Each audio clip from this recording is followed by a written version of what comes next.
Good evening guys, welcome back to another Dead of Night vlog. A little mini vlog today. It's only going to be a pretty short one.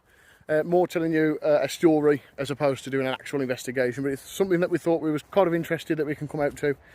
So we finished work today, headed about 20 minutes away from home, where we're here in just outside of Hagley, which is literally just outside of Birmingham, not far, for a story that originates literally here in the Black Country. So Who Put Bella in the Wych Elm is the name of the story, is what it's known as. So the story goes, in 1943 I believe, there was a couple of young lads exploring the Hagley forests here, the Hagley Woods, where they found an elm tree, which was hollow. So, as young lads do, they was climbing trees and acting daft and whatever else. And one of the lads jumped inside of this hollow tree trunk, where what he found was obviously not what he was looking for, and he found a human skull. As the story goes, the skull was still got hair attached to it, around it. So obviously scared, the lad dropped the skull, he literally run off, went home, wherever he lived, and ended up reporting it to the police. Police come out, investigated the whole site, and they found more than just a human skull. They actually found an all but full skeleton, from what I can see. So the whole story is kind of shrouded in a lot of mystery. There's no answers. This woman has been missing and she's never had any identity. So Bella is a name that the locals here actually gave her. There was a few kind of graffiti marks, as I'll show you on this obelisk up here, all around the local area when this was happening in the early 40s. And one of it actually still remains on this obelisk as it's standing right in front of me. So I'll flip the camera around and you guys can have a look. And then we're going to head back in the woods. I'll carry on telling you the story and we'll see whether we can actually find the tree, because I know it's still around. So here is then what is known as the Witchbury obelisk. It's actually right behind this fence, so I can't really get too close to it. But you can see the marking on the front of, it's now been changed to Hers Put Bella in the Wych Elm. But as you can see, that somebody's actually kind of graffitied over the top of what was already there. So you can see an O. So the story is Who Put Bella in the Wych Elm. And that's been spray painted on a lot of different kind of local points throughout like history. And this one is now completely all cornered off. You can't really get into it. The fence carries all the way down this little farmland. And literally, that is part of the mystery. Nobody knows why it's here. Nobody knows who's put it there or why it was graffitied on. But obviously this story kind of sent waves through the local area because of this missing girl being found. Yeah, very strange. Now the story continues. So the police come out to this location. They cornered off all of the site. As I said, there was excavating the site. There was looking for more clues as to what potentially could have happened. And also they found a full skeleton. Really strange how the skeleton was kind of left. She was in tattered, quite cheaply made clothes. Obviously all this is story based. I wasn't around in the 40s to tell you exactly what happened, but doing a little bit of research. Her hands were severed from her body. So for some reason now her hands had been chopped off or broken off from the rest of her skeleton. And she was kind of left in rags, pretty much. They found her body, their skull, they started examining it. They could never find any records of this woman. Apparently she got a very unusually shaped jaw, quite distinguishing features, and nobody could ever identify her. So even with the unusual tooth shape that she'd got, nobody could ever know who Bella was, or even if Bella was her actual name. It's kind of become a bit of a hot spot for kind of paranormal investigators and urban explorers and that kind of thing to try and track down this tree. It's supposed to be quite active, which is a bit strange. One reason is because they believe that the murder was actually linked to some form of witchcraft, black magic sort of ritual. Things that people really shouldn't be getting involved in. Certainly it's not killing people. Because of the way that her hands were severed and because of some cloth that was in her mouth and that kind of thing, she was laid out and put into pieces in a quite a ritualistic manner. So a lot of people think that it was something to do with kind of black magic and the occult and that kind of things. Again, adds to like another layer of mystery for the murder and that kind of thing. So we've literally just crossed into now public footpath. There's Gab, say hi. Into Hagley Woods, now attempting to look for the tree. These weird signs apparently appear throughout the woods as well. There's one that says live. Apparently there's another one that says hope. Again, nobody really knows why they're here. Nobody really knows who's put them here. But we're going to see if we can get some content for the TikTok. And we're going to have a look around there to see whether we can actually find this tree. Looking at pictures, it's going to stick out like a sore thumb, to be honest with you. It looks like what a spooky haunted tree would actually look like. A little bit comical, really. But yeah, we're going to have a look around, see whether we can try and find it. But yeah, it's definitely still here. So there was a couple of other items that was found with Bella. So we call her Bella. Not sure, obviously nobody knows what her name is. So there was one shoe, the other one was completely missing. Tattered clothes that she'd kind of got on her, and apparently a rag in the mouth of the skull. And then also there was a cheaply made gold wedding ring. So apparently she was married. Digging through some medical reports, I found that the practitioner who was working the case had found that she was approximately 35 years of age, and that she'd had at least one child through her lifetime. So the actual descendants of Bella might still be living. They also found that she'd actually been dead inside of this tree for around 18 months. So the actual skeleton, obviously there was no flesh on the bone, so to speak. It had been sitting there for well over a year, at least, if not maybe 2 years. So again, another thing about the mystery is that why did nobody ever find her sooner? But I suppose it was only by chance of these young lads messing around and doing things that teenagers do by climbing trees and stuff, that they actually found her skeleton. Well, apparently, to add a little bit more to finding the skeleton, is that now the whereabouts of her actual skull are not known. So they have the rest of the skeleton, they have the hands, the torso, legs, I'm guessing, but they actually don't know where the head is. That is probably the reason why she's not known. She's never had an identity, if you like. She's never been properly named, because the head and obviously the dental records of today would maybe have proved a little bit better than actually the ones back in the 40s. So we are trawling through, well, not trawling through, but having a walk through Hagley Woods now to try to find at least where the tree is. And Tiff has also mentioned that there is a building that's quite close. Apparently it's not got no walls, it's made of pillars. That is apparently quite a known active location for spirits and paranormal activity. So, obviously while we're here, not sure if it's connected to the Bella case, but it might well be.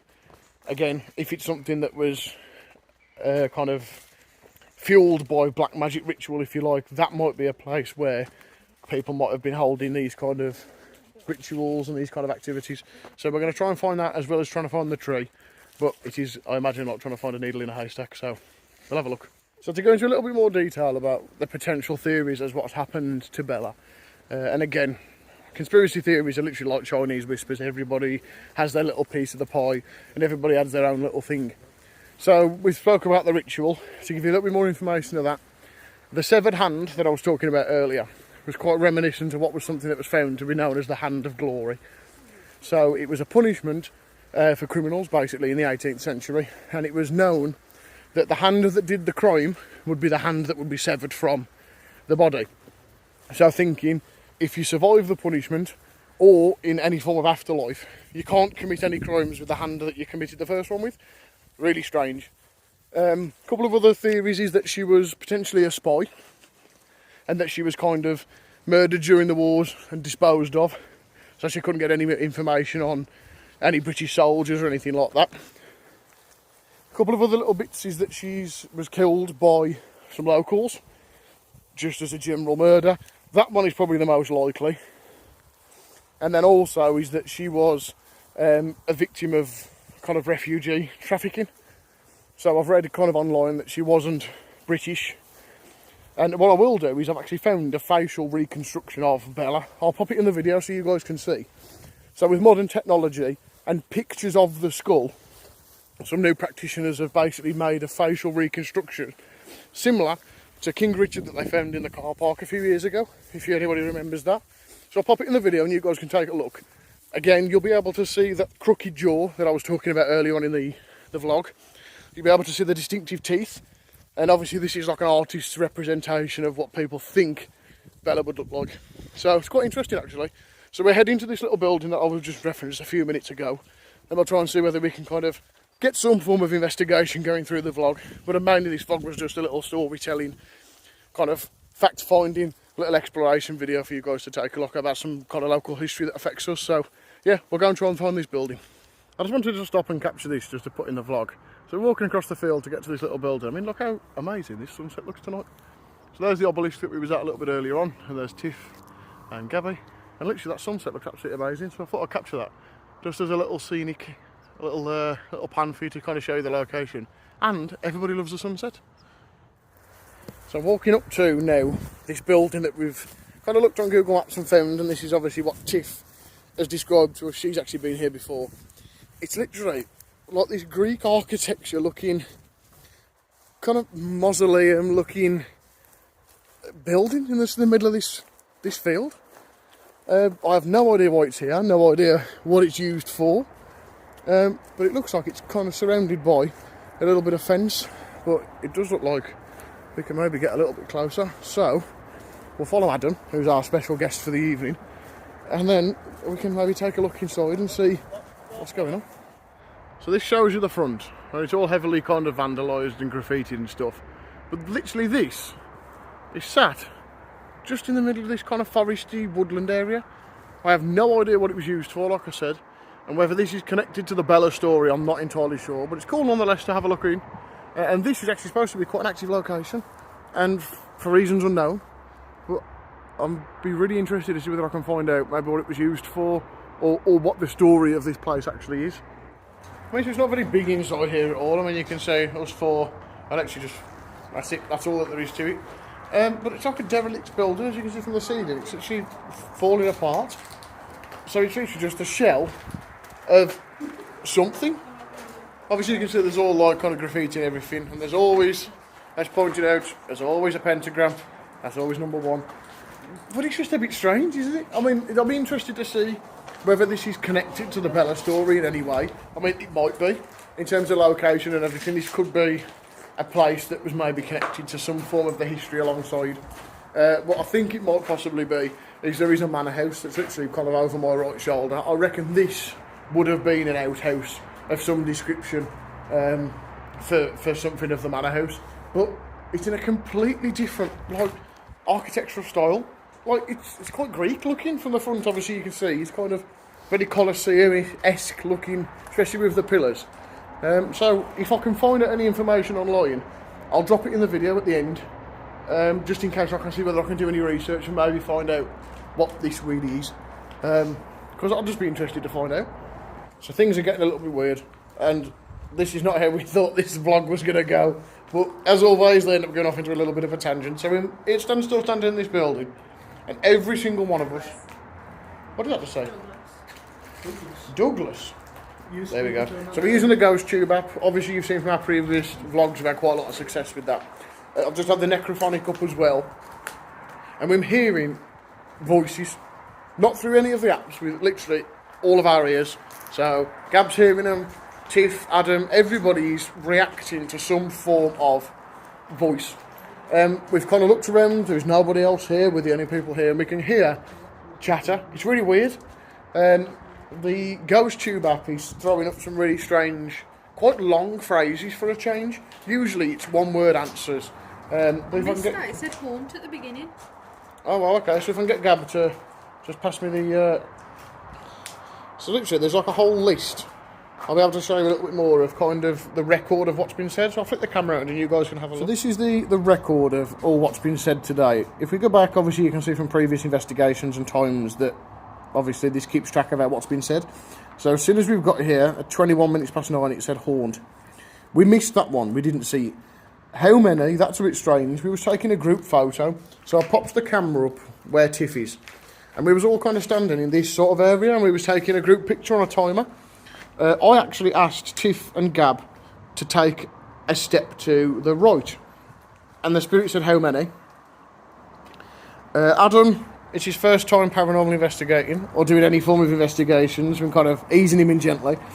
We was talking to him about what usually happens at an investigation, and all to do with calling out. Before he had a chance to ask this question, the spirit said, what should I do? So that was a bit strange. And then just as I started recording a couple of minutes ago to do a section, it said, what is this? So it seems like it's asking us more questions than we're asking it. I have no idea who we're talking to. We've had a couple of names come through, so we've got Douglas and Jacqueline. I have no idea.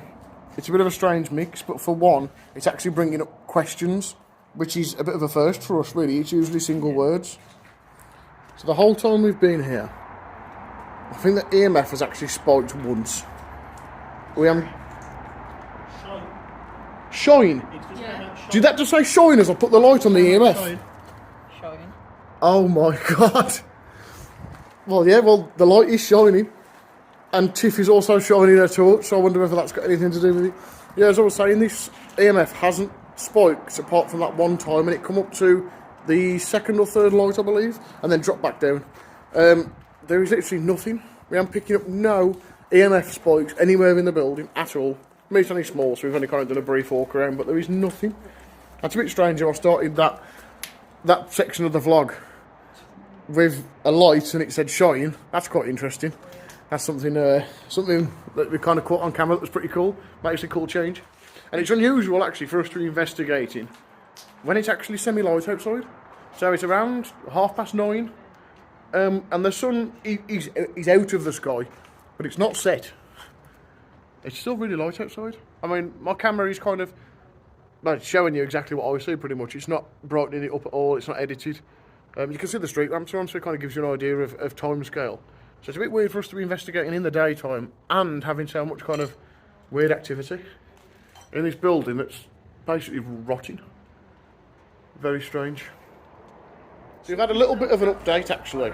Lance, who is a good close friend of Tiff's from work, has actually worked on a programme called Bella in the Wych Elm, The Untold Secrets. So he was a researcher for that show that researched all around this kind of landscape, all of the story, all of the history, kind of come out to locations as well. It was almost a paranormal history show kind of thing. Tiff has got in contact with him and actually asked what this is, and he's just answered back on a text message saying it was a temple of Theseus from 1758, and it was a copy of a temple from Greece or Rome. He's not entirely sure which one. And it was a garden feature for the owner of Hagley Hall, which I mentioned earlier, in the 1700s. And this has been a location for strange kind of goings on. It's been a location for kind of devil worship as well. And he said it was probably about 15 years ago, and there is still strange things that happen here, usually at sunset. And what have I literally just said? What have I literally just said in the last video? So Lance has just confirmed that things happen weird here at sunset, and the last video I've just taken was me explaining that the sun was going down. And what did that just say? Don't go there. Don't go there. Did you mention the witch arm or anything? No. Oh, yes, I did. Yeah. I did. I mentioned that Lance was a researcher for the Bella in the Wych Elm Untold Secrets, and it's just said don't go there. That's very weird. You know what, I'm actually amazed that we managed to capture that on camera, and that's been the things that have been happening. While we've been conversating, or I've been recording, things have been happening in the background. So it's not answering any direct questions, it's not giving names, or ages, or places, or nothing like that. It's giving us information, drip feeding it, while we're all distracted. It's very strange, actually. And Lance has just mentioned that, obviously, strange things happen, usually at sunset, and what time of day are we? Very weird. You know what, it's not very often that the Dead of Night team get shook up, but even on the walk back to the car, there's still strange things happening. So Gab's just had the number 4, spelled F-O-U-R, come up on the Ghost Tube app.